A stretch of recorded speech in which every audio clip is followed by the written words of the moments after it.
В военное время, когда богатству ингушских традиций в нашем обществе уделяется все меньше внимания, очень важно укрепить и сохранить знания о датах у молодежи, чтобы подрастающее поколение не забывало свою культуру. Старейшины села Сагапши на примере свадебного торжества показывают всю красоту обычаев и культуры народа. Этот обряд выбран не случайно, ведь именно семья – это начало всех традиций и ценностей ингушского народа.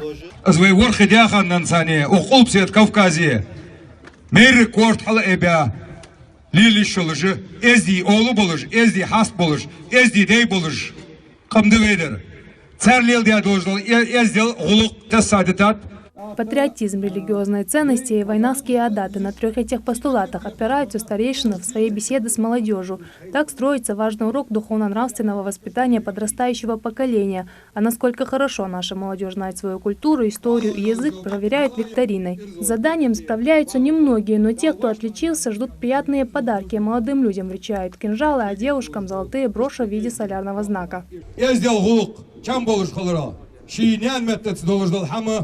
Dozu olsun hoş, lirim bolur ıskalıraq, Ömerjoy Osman'a hoşop, nisdalıraq, delşидоя шалткалырвей, ирзолж возлил долда.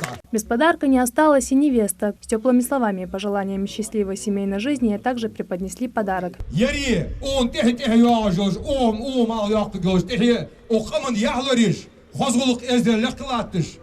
Цен техи шица йолыж енір кайлды нускул. Как известно, ни одна ингушская свадьба не проходит без пожеланий родственников Ловцбахар. Вот и сегодня старейшины и все присутствующие поздравили невесту с новым этапом ее жизни.